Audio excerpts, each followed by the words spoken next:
नमस्कार, आप देख रहे हैं व्हाइट पेपर और मैं हूं आपके साथ आशा सरमाल। चलिए कार्यक्रम की शुरुआत करेंगे बड़ी खबर के साथ ही बताते चले कि 4 नवंबर को विधानसभा का सत्र शुरू होगा और कई मुद्दों पर यहां चर्चा हो सकती है। सत्र में सबसे पहले यहां इंट्रोडक्टरी पार्ट जो है वो रहेगा, क्योंकि सबसे पहले यहां परिचय कराया जाएगा और उसके बाद आगे की रणनीति तय की जाएगी। विधानसभा सत्र में उम्र सरकार को घेरने की तैयारी में भारतीय जनता पार्टी है। मैनिफेस्टो पर काम करने की जरूरत है। लोगों से किए हुए जो वादे हैं उन पर खरा किस तरह से उतरना है, इस पर अब मंथन करना जरूरी है।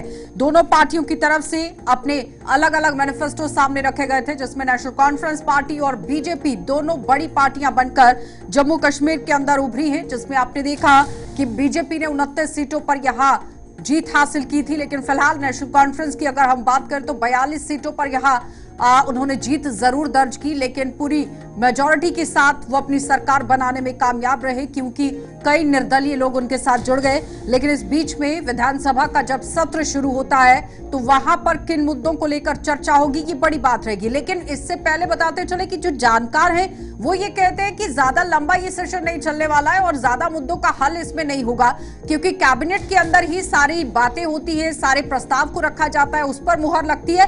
लेकिन उससे पहले अगर हम विधानसभा सत्र की बात करें तो 4 नवंबर को सत्र शुरू होगा। इंट्रोडक्टरी पार्ट इसके अंदर रहेगा। लेकिन जिस तरह से मैनिफेस्टो सामने रखा गया था नेशनल कॉन्फ्रेंस पार्टी की तरफ से, जिसमें उन्होंने कहा था कि विशेष दर्जा जो है उस पर काम किया जाएगा, पूर्ण राज्य का जो वादा किया गया है उस पर काम किया जाएगा। और पिछले दिनों आपने देखा भी कि उमर अब्दुल्ला किस तरह से दिल्ली के अंदर पहुंचे और अलग अलग नेताओं के साथ मुलाकात भी हुई, प्रधानमंत्री के साथ भी मुलाकात हुई, जहां से एक ग्रीन सिग्नल जरूर मिल गया। लेकिन उसके साथ साथ 1 लाख नौकरियां देने का वादा नेशनल कॉन्फ्रेंस पार्टी की तरफ से किया गया है। 200 यूनिट बिजली मुफ्त देने की बात कही गई है। 5000 रुपया यहाँ महिला जो घर की एक प्रधान है, मुखिया है, उन्हें देने की बात हुई है। इस बीच में अगर हम मैनिफेस्टो को लेकर बात कर रहे हैं, बीजेपी के मैनिफेस्टो को लेकर बात करते हैं, तो आप देखिए बीजेपी ने भी बड़े दावे मैनिफेस्टो के अंदर रखे हैं और जम्मू के अंदर भारी तादाद पे आप देखिए वोटों से बीजेपी पार्टी जीतकर भी आई और कई तरह के जो दावे किए गए थे उस पर अब खरा किस तरह से उतरेंगे, ये बड़ा सवाल रहेगा। लेकिन इस बीच में यहाँ पर बीजेपी का भी आपने देखा कि मैनिफेस्टो किस तरह से सामने रखा गया था। उन्होंने सबसे पहले तो 370 को लेकर बात कही कि ये कभी वापस नहीं आने वाला है, लेकिन इस बीच में शांतिपूर्ण, सुरक्षित और विकसित जम्मू कश्मीर का निर्माण वो करेंगे और कॉलेज के विद्यार्थियों को 3000 रुपए ट्रैवलिंग अलाउंस दिया जाएगा। पीर पंचाल जम्मू की तरफ से छात्र छात्राओं को यहाँ टैबलेट और लैपटॉप दिए जाएंगे। श्रीनगर में एक म्यूजियमेंट जो पार्क है वो बनाया जाएगा। उसके बाद यहाँ जम्मू के अंदर जो नदियां हैं उस पर रिवर फ्रंट का टूरिस्ट प्लेस बनाया जाएगा और आतंकवाद की जो बलि चढ़ रहे मंदिर थे उन्हें विकसित किया जाएगा। और भी कई तरह के काम सामने रखे गए थे। पूरा मैनिफेस्टो आज डिस्कस करेंगे कि आखिर जब विधानसभा सत्र शुरू होता है तो नेशनल कॉन्फ्रेंस और बीजेपी इस पर किस तरह से काम करेगी। चलिए पैनल की ओर बढ़ जाते हैं। सुखविंदर सिंह है नेशनल कॉन्फ्रेंस पार्टी से हमारे साथ, बहुत बहुत स्वागत जुड़ने के लिए। अजय भारती हैं भारतीय जनता पार्टी से, आपका भी स्वागत। आदर्श गुप्ता जी है हमारे साथ, वरिष्ठ पत्रकार हैं, आपका भी स्वागत। आदर्श जी, 4 नवंबर को सत्र शुरू होने वाला है। अब आम जनता की नजर टिक गई है कि मैनिफेस्टो में जो चीजें रखी गई थी उस पर किस तरह से काम किया जाएगा। इंट्रोडक्टरी पार्ट बहुत ही छोटा यहाँ पर आप देखिए एक टाइम पीरियड रहेगा, क्योंकि जानकार आप भी पहले भी जिस तरह से बता रहे थे कि ज्यादा लंबा तो नहीं होने वाला है। लेकिन उस बीच में अब नजर टिकी है कि मैनिफेस्टो में जो चीजें रखी गई थी उस पर काम कब तक शुरू होगा। आदर्श जी। धन्यवाद आशा जी।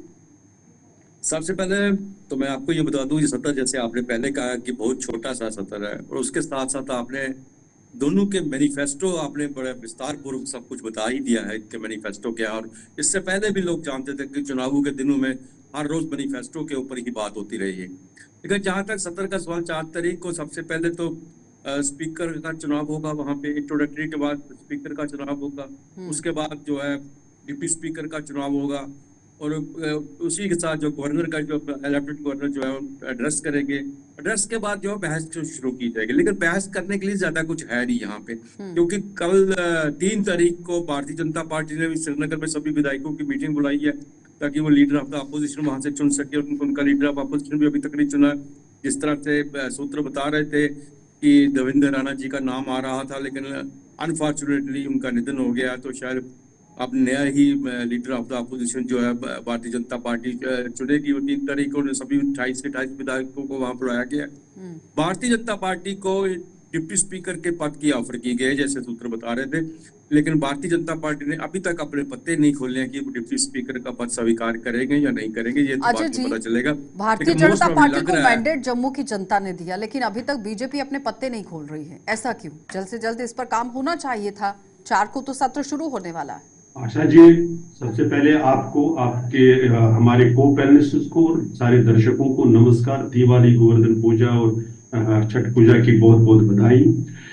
देखिए, भारतीय जनता पार्टी ने कोई पत्ते ऐसे छिपा कर रखे हैं, ऐसा नहीं। हमारी पार्टी ही खुली किताब है, इसलिए जो भी कहते हैं डंके की चोट पर खुलकर कह देते हैं। अभी ऐसा कुछ नहीं हुआ है कि जिस पर हमारी कोई सीक्रेसी बात है। जहां तक डिप्टी स्पीकर की बात है, वो परंपरा है, कोई बहुत बड़ा ऐसा नहीं है हम पर। लेकिन अभी तक उस पर भी मुझे लगता नहीं कि ऑफिशियल कम्युनिकेशन आया है। अगर ऑफिशियल कम्युनिकेशन आया होगा तो उसको ऑफिशियली वापस रेसिप्रोकेट किया गया होगा, उस पर वापस कम्युनिकेशन चला जाएगा। तो अभी ये सारा कयास आ रहा है। ये जो पब्लिक में जैसे प्लांट की जाती है, न्यूज लीक की जाती है, मुझे आदर्श जी वो कह रहे हैं ये सिर्फ कयास लगाए जा रहे हैं, उस पर भी जानकारी नहीं। भारती जी की बात नहीं, मैं कह रहा हूँ, कह रहे हैं ये परंपरा है, हम पे एहसान नहीं किया जा रहा, लेकिन इस परंपरा को भारतीय जनता पार्टी ने ही खत्म किया था। ये बात मैं इनको याद दिला रहा हूँ। कब आदर्श जी, कब आप बीच में टोकने की आदत है, कब किया हमने खत्म? कब किया खत्म? क्या पीडीपी जब बीजेपी के साथ सरकार बनाकर थी तब क्या डिप्टी स्पीकर नेशनल कॉन्फ्रेंस का नहीं था? आप फैक्चुअली इनकरेक्ट स्टेटमेंट्स क्यों दे रहे हैं? केंद्र से ये शुरुआत की है और अब यहाँ आप देखिए वो केंद्र में किस पार्टी को दे रहे हैं? बताइए किस पार्टी को दे रहे हैं?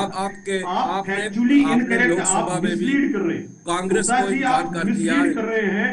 जिस पार्टी का अधिकारी नहीं बन रहा था, जिस पार्टी का परंपरा की आप बात कर रहे हैं, परंपरा को आपने खत्म किया। परंपरा की बात नहीं है। अब बात यह है कि चूंकि भारतीय जनता पार्टी बड़ी पार्टी के रूप में उभरी है, जम्मू कश्मीर के अंदर बड़ी सबसे बड़ा नेशनल कॉन्फ्रेंस के साथ था आपको, लेकिन आप लड़ रहे हैं वरिष्ठ पत्रकार के साथ। वो अच्छी बात है, मैं नहीं लड़ रहा हूँ। फिर से चालू करें, अच्छी बात है। अगर तो इनको इसने आपने इसलिए रखा है कि ये मेरी बात को इंटरप्ट करें, तो मैं चुप ही बैठता हूँ। नहीं, वो अपनी बात रख रहे हैं, आप उस पर सवाल रख सकते हैं, एक-एक करके जवाब दे सकते हैं। बीच में बोल रहे हैं, वो एज एक्सपर्ट हैं। मेरी बात पूरी होने देंगे तो उसके बाद वो बोले ना जी। ठीक है आदर्श जी, आप पहले सुन लीजिए, फिर उसके बाद आपको प्रॉपर समय मिलेगा, उसके बाद आप अच्छे से जवाब दीजिएगा। कहिए जी अजय जी। मेरे को, हाँ, मेरा यह कहना है कि अभी यह केंद्र पर शिफ्ट हो गए। अभी यहाँ जम्मू कश्मीर में जब भारतीय जनता पार्टी और पीडीपी की सरकार थी, तब डिप्टी स्पीकर का पोस्ट अपोजिशन पार्टी यानी नेशनल कॉन्फ्रेंस के पास था। इसलिए जम्मू कश्मीर की पर केंद्र में क्या सिचुएशन थी, उसमें आप नंबर ऑफ सीट्स किसके पास थी? अभी भी राज्यसभा में कौन डिप्टी चेयरमैन है, पार्टी का कैसा है और डिप्टी स्पीकर कैसे बने हैं, वो उसका परंपरा किसने शुरू कर दी, केंद्र का अलग से डिस्कशन कर सकते हैं। आज मैं मैनिफेस्टो पर बात करने बैठी थी, लेकिन मुद्दा कहीं और ही चला गया है। जल्दी से खत्म कीजिएगा, फिर मुझे मैनिफेस्टो पे आना है। आदर्श जी जवाब दीजिए। इसलिए हमारा यह कहना है कि छोटा सा बेशक सेशन है, बहुत इंपॉर्टेंट है। सरकार की मंशा ये होगा कि क्या वो कॉन्फ्रेंटेशन लेकर चलेगी या अपोजिशन को साथ लेकर चलने वाली सरकार रहेगी, ये इसमें विजिबल रहेगी। नहीं, वो तो आ ही जाएगा ना सामने, जब काम होगा, जब सत्र शुरू होगा, कैबिनेट की मीटिंग शुरू होगी, जब काम किया जाएगा तो सामने आ ही जाएगा। अजय जी, इस पर बहस करने वाली कोई बात नहीं है। आदर्श जी जवाब दे दीजिए कम शब्दों में और जल्दी से, फिर मुझे सुफेदा जी के पास भी जाना है। मैनिफेस्टो का सवाल है, दोनों पार्टियों का मैनिफेस्टो सामने है और आपने बड़े विस्तारपूर्वक उसकी चर्चा भी की है शुरुआत में अपने ओपनिंग रिमार्क्स में। अब यहाँ तक नेशनल कॉन्फ्रेंस की बात है, उन्होंने अपनी शुरुआत जो है मैनिफेस्टो से शुरू कर दी है। उन्होंने सबसे पहले जो मीटिंग की, जो उन्होंने पहले कहा था कि जब हमारी जब पहली कैबिनेट मीटिंग, सबसे पहले हम रेजोल्यूशन लाएंगे, वो स्टेटहुड का लाएंगे। वो स्टेटहुड का उन्होंने रेजोल्यूशन लाया है, और सीधी सी बात है उसी के ऊपर चल रहे हैं। वो 370 को उन्होंने पहले ही बोल दिया, 370 नाम वापस आ सकती है, नाम वापस हम ला सकते हैं, उसके लिए हम लड़ाई करते रहेंगे। उनका तो मैनिफेस्टो बिल्कुल क्लियर है, जो चीज वो चाहते हैं। अब रही बात वहां की कि क्या एक ही दिन में, क्या इसी सेशन के 4 या 5 दिन के अंदर अंदर सारे का सारा मैनिफेस्टो ना तो भारतीय जनता पार्टी अपना सामने ला सकती है, ना ही नेशनल कॉन्फ्रेंस सामने ला सकती है, ना ही सारे के सारे काम जो है चंद दिनों के अंदर हो सकते हैं। अभी तक यहाँ तक जो एलजी साहब के पास और सरकार के पास जो पावर्स है, वो भी 2 महीने सिर्फ रही है। अब तो चुनौतियां बढ़ेंगी ना आदर्श जी, सुपेंद्र जी, अब तो चुनौतियां बढ़ेंगी, क्योंकि दावा आपने किया था, काम उस पर आपने शुरू कर दिया है, लेकिन कितने समय में करेंगे ये बड़ी बात है। फिलहाल सरकार को 100 दिन का समय तो दिया जाना चाहिए, जिस तरह से एक्सपर्ट्स भी कहते हैं कि 100 दिन के बाद अगर आप अकाउंटेबिलिटी देखते हैं या फिर उसका पूरी तरह से रिजल्ट समझते हैं? सुखविंदर जी, चुनौतियां तो आने वाले समय में काफी रहने वाली हैं, क्योंकि सेक्शन 55 है, काम करवाने के लिए आपको एलजी के पास जाना है। सबसे पहले आपके तमाम पैनलिस्ट को मेरा नमस्कार। देखिए, मैं अपनी बात शुरू करने से एक पहले बात बोलूं कि जैसे आदर्श जी ने मुझे लगता है बड़े अच्छे से जो बात की है कि इस वक्त जो हालात हैं उसके ऊपर जो नेशनल कॉन्फ्रेंस का जो स्टैंड है, जो हमारा मैनिफेस्टो है, उसके ऊपर हमने काम पहले दिन से शुरू कर दिया था। हमारा प्रमुख मुद्दा था कि जम्मू कश्मीर को उसका हक दिलाना, अपना स्टेटहुड देना।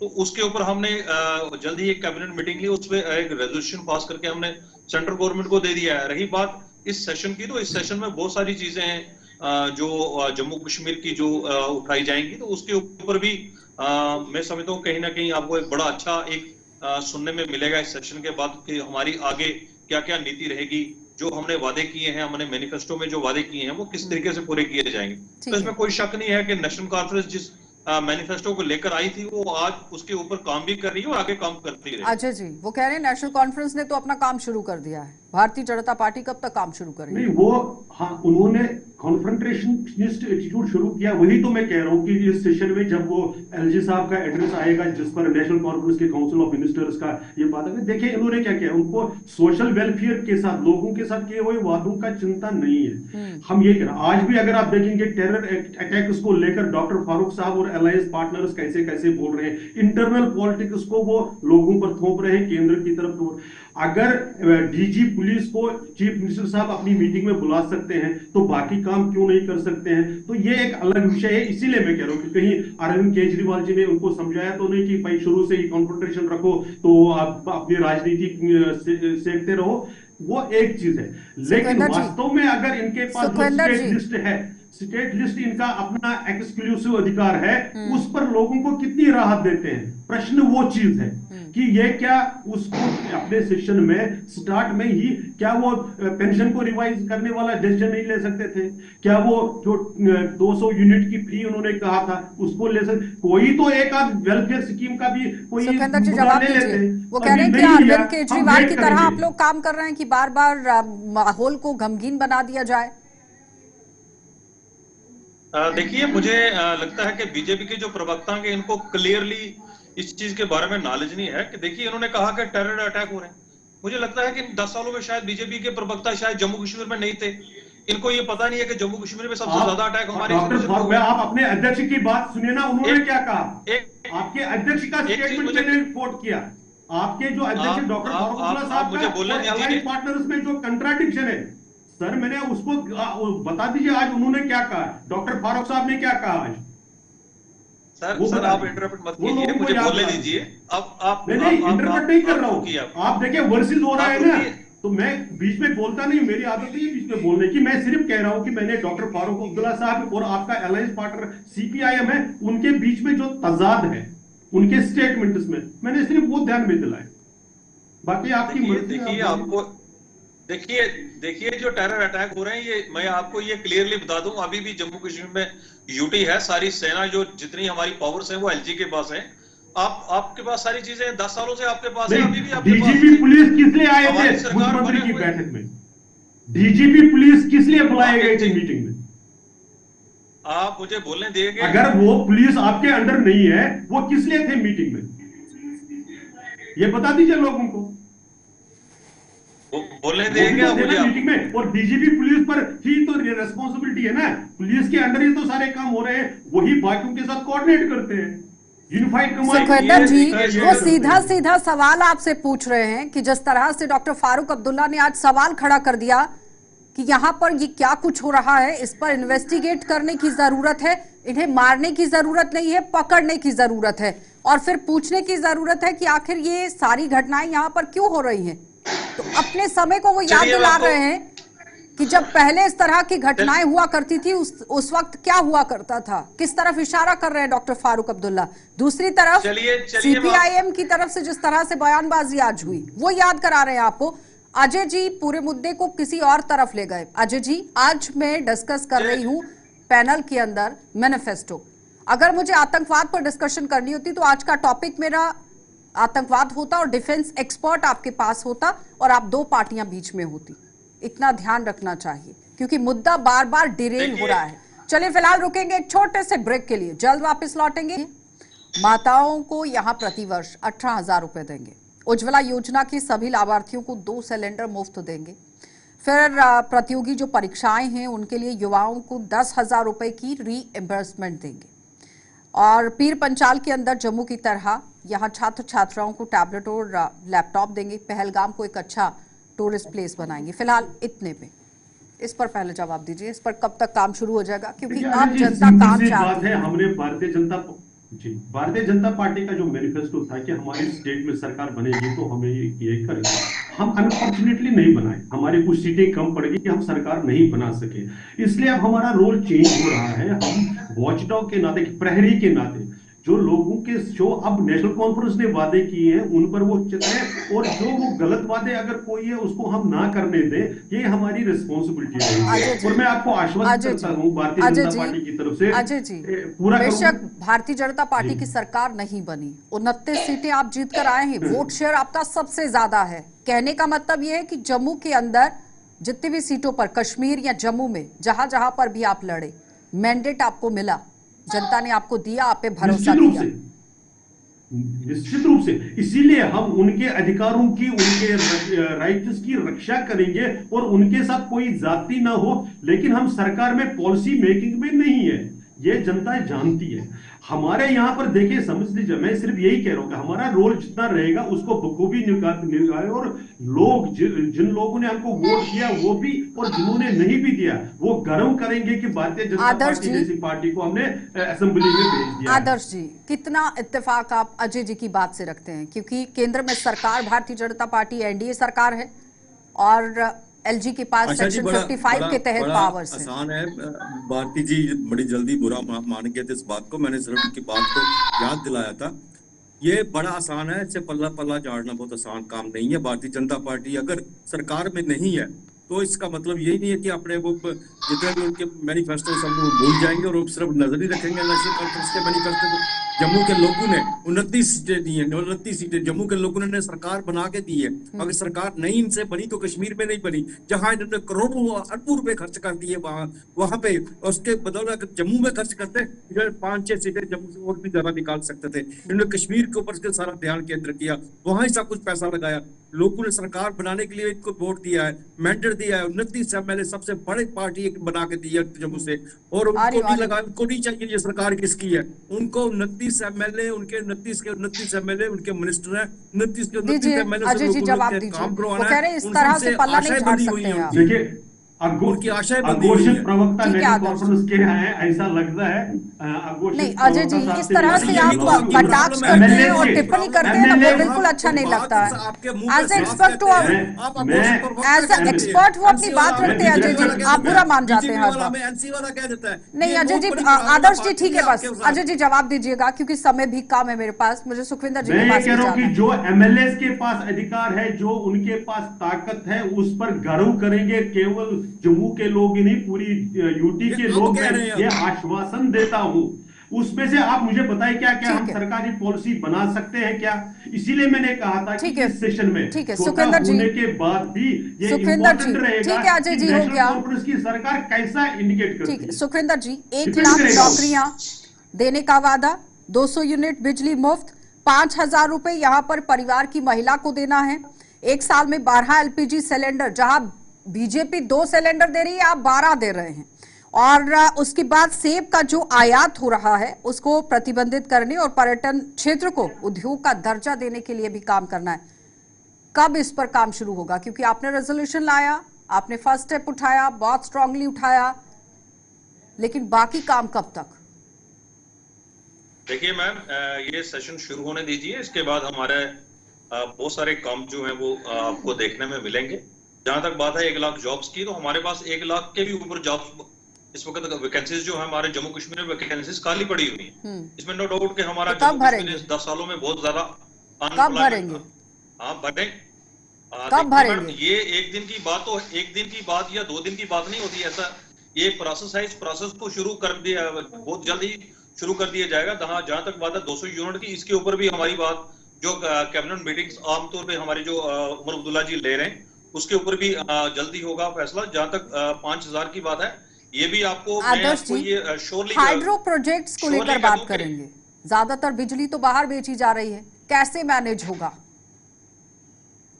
आशा जी, बहुत से इनके मैनिफेस्टो जो है वो केंद्र सरकार से साथ मिलकर ही अपना पूरा कर सकते हैं। नेशनल कॉन्फ्रेंस जो मर्जी वादे करते हैं, ठीक है, नौकरी एंड जॉब है, जॉब्स इसमें वैकेंसीज पड़ी हुई हैं, आज की नहीं पड़ी हुई है, 5 साल से वैकेंसीज, 6 साल से वैकेंसीज पड़ी है। वो अगर कोशिश करें तो बढ़ सकते हैं, इसमें कोई शक नहीं है। जहां तक बिजली की बात कर रहे हैं, जब तक चीजों की बात कर रहे हैं, जहां तक इन सब के लिए इनको केंद्र सरकार की तरफ देखना पड़ेगा। केंद्र सरकार इनके साथ सहयोग रहेगा तो अपने ये बाकी के मैनिफेस्टो जो पूरे कर पाएंगे। नहीं तो यही करते रहेंगे। हमने तो जैसा भारतीय जनता पार्टी ने कहा कि हमें सरकार नहीं बना पाए, हमारा मैनिफेस्टो खत्म हो गया, यही बात यही कह देंगे, हमें केंद्र से मदद नहीं मिली, हमारा मैनिफेस्टो खत्म हो गया, और लोग देखते रहेंगे, अब ठगे के ठगे रह जाएंगे। सुखविंदर जी, वो कह रहे हैं कि केंद्र के सहयोग के साथ काम करने की जरूरत पड़ेगी। आ रही हूं मैं अजय जी, थोड़ा सा समय दीजिए। देखिए आदर्श जी ने बड़ी अच्छी बात कही, मैं इस पर कोई शक नहीं है कि जब तक सेंट्रल गवर्नमेंट हमारी जो मदद नहीं करेगी तो कहीं ना कहीं हमारा हम जो चीजें लेके चलेंगे वो पूरी नहीं हो सकती। इसमें नो डाउट कि हमारा जो पैकेज होते हैं वो सेंट्रल गवर्नमेंट ही, क्योंकि जम्मू कश्मीर एक ऐसी स्टेट है, इसको सेंटर के ऊपर ही निर्भर रहता है, हमारी इतनी नहीं है। जवाब दीजिए, अब गेंद घूमकर आपके पास आ गई है। नहीं, हमारे पास नहीं है, कोशिश की जा रही है हमारे पास। नहीं, आपके पास सहयोग, आपका सहयोग तो चाहिए ना, बिना आपके सहयोग कैसे होगा? नहीं, सहयोग देखिए बिल्कुल सहयोग चाहिए, लेकिन किस लिए चाहिए कि हम क्या स्टेटमेंट दे रहे हैं, उस पर किस पर सहयोग चाहिए? 370 वापस लाने पर किसको कहते हैं कि इंडिपेंडेंट एजेंसी से इन्वेस्टिगेशन कर रहे हैं? हमने पहले सहयोग की बात यह है कि आप रिसोर्सेज कर रहे हैं क्या? इनका वादा था। देखिए, आप इंटरप्शन की बात कर रहे थे ना सिंह साहब, इंटरप्शन बीच में नहीं करना अच्छा नहीं है, उनको एंकर को वो काम करने दीजिए।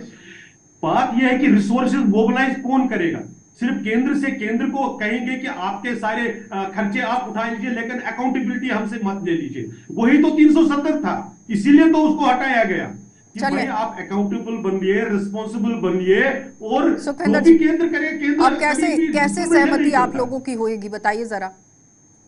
देखिए, मिलना आपको बीजेपी के साथ है, एनडीए की सरकार। हाँ, बोलिए। बीजेपी के प्रवक्ता मुझे लगता है अपने सीनियर से बात करके नहीं बोल रहे। इनको ये जरूरी क्लियर होना चाहिए कि हमारे रिसोर्सेज इतने बड़े नहीं हैं, हम सेंटर से ही हमारे पैकेज आते हैं। वो आपको चुनाव से पहले नहीं मालूम था? वो वादा मैनिफेस्टो लिखते वक्त आपको ये जानकारी नहीं थी क्या? आपको अब जानकारी आदर्श जी, रिसोर्सेज नहीं है। आदर्श जी, आपको कुछ याद होगा जब मैनिफेस्टो जारी हो रहे थे तो इसी बात पर बात हो रही थी कि मैनिफेस्टो जारी तो हो रहे हैं पर काम कैसे होगा। ठीक है, अजय जी हो गया। आशा जी, जिस राज्य में भारतीय जनता पार्टी का राज्य ना हो, क्या वहां पर डेवलपमेंट नहीं होती है? क्या जरूरी है कि हर स्टेट में भारतीय जनता पार्टी की पर केंद्र के साथ सहयोग करना तो बहुत जरूरी है, तालमेल बनाना जरूरी है आदर्श जी की नहीं? डेवलपमेंट नहीं हो रही है।